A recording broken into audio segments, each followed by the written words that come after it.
नमस्कार. मराठी स्टोरीमध्ये तुमचं परत एकदा खूप खूप स्वागत आहे. नकळत सारे घडले भाग 5.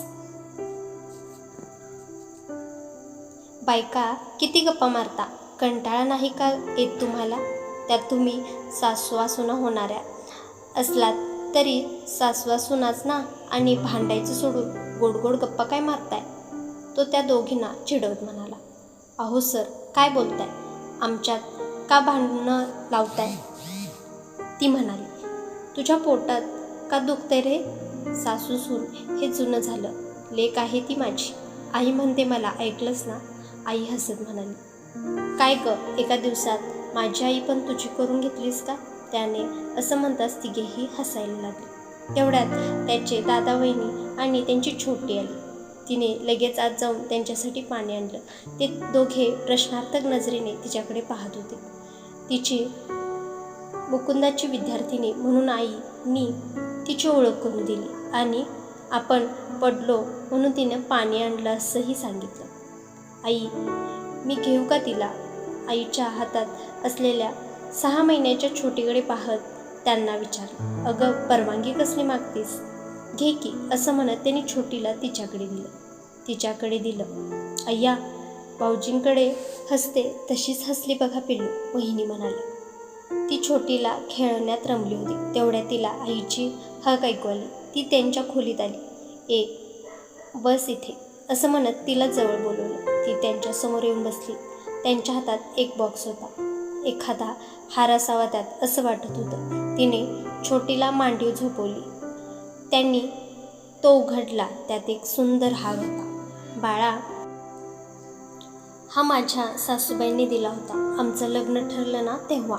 आमच्या थोरल्या जाऊबाईंना न देता मलाच का दिला, असं विचारलं. तेव्हा त्या म्हणाल्या, गार्गी, आज तू समजूतदारपणा दाखवलास. त्यांची ही भेट. तेव्हा त्यांच्या आत्या मला खूप बोलल्या. कारण काय तर माझ्या हातून चुकून त्यांच्यावर पाणी सांडलं. पण त्या नको तेवढं बोलल्या. पण मी सारं शांतपणे ऐकून घेतलं. नंतर सारं बोलणं झाल्यावर त्यांना मी खीर करून दिली आणि देताना बोलले, आज जी मी अक्षम्य चूक केली त्याचीही भरपाई. असं म्हटल्यावर त्यांना त्यांची चूक उमगली आणि त्यांनी सर्वांसमोर माझी माफी मागितली आणि लग्न झाल्यावर सुद्धा मला सांभाळलं. तो समजूतदारपणा मी दाखवला म्हणून हा हार मला मिळाला.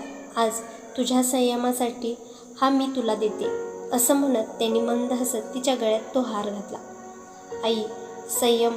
पण मी कसला संयम दाखवला? ती म्हणाली. तिच्या गळ्यावरच्या दातांच्या वनावरून हात फिरवत म्हणाल्या, हा संयम. आपण संयमी असतो ग, पण पुरुषाला आपला मोह आवरता येत नाही.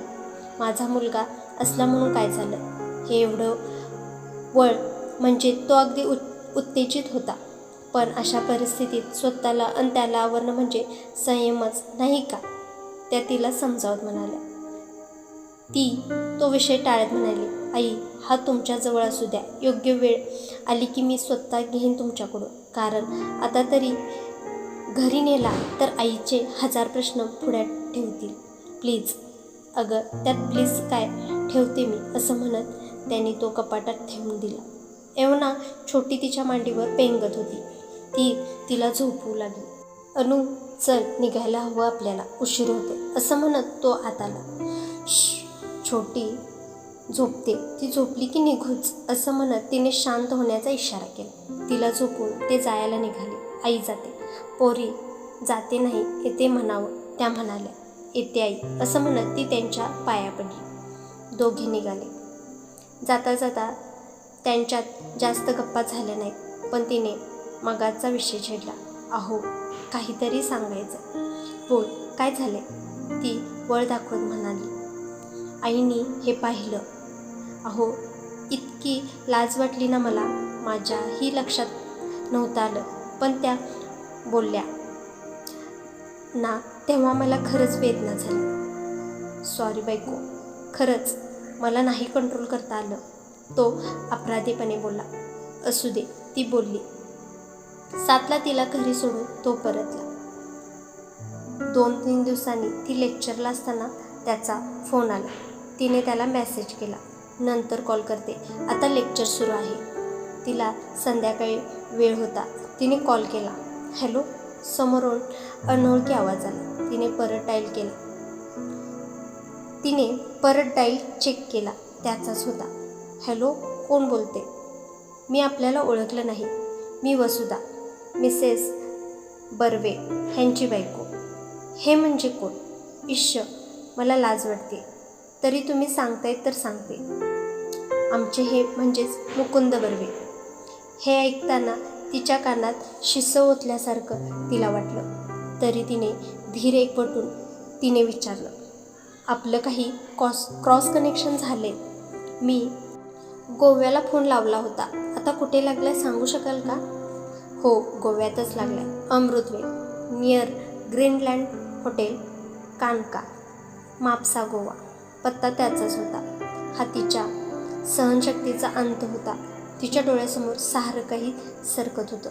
तिच्या डोळ्यातून पाणी ओथंबून वाहत होतं. ती रडत रागाने बोलली, काय काम आहे तुमचं? तुम्हाला भेटायचं आहे. आत्ता तुमचं कॉलेज आत्ता सुटेल ना? मी बाहेर थांबले. आपण कॉफी पीत बोलूया. त्या फोनवरच्या बाईंनी सांगितलं, सॉरी, मी जरा बिझी आहे. मला आज घरी लवकर जायचं आहे. मी नाही भेटू शकत तुम्हाला, ती बोलली. आणि तिने फोन ठेवला. पुढच्या लेक्चरला तिचं लक्ष लागलं नाही. संध्याकाळी 4:30ला ती बाहेर पडली. गेटजवळ कोणाची तरी वाट पाहत होती. त्यांना पाहिल्यावर तिने त्याला ओळखलं. तुम्ही मुकुंद सरांच्या वहिनी ना? तिनं विचारलं. हो. चल माझ्यासोबत, तुझ्याशी बोलायचं आहे थोडं, त्या बोलल्या. चला. असं म्हणत दोघी गाडीत बसल्या. गाडी तो चालवत होता, पण तो काही बोलला नाही आणि ती तर बोलण्याच्या मनस्थितीतच नव्हती. गाडी एका हॉटेलच्या समोर थांबली. तिघेही उतरले. आत जाऊन टेबलवर जाऊन बसले. टेबल खिडकीच्या जवळ होतं. काचेतून बाहेरचा पाऊस दिसत होता. वहिनी समोर बसल्या होत्या आणि ते दोघे शेजारी शेजारी. मला माफ करा नो, वहिनी म्हणाल्या. काय? कशासाठी? आपण तर अजून नीट एकमेकींना ओळखतसुद्धा नाही.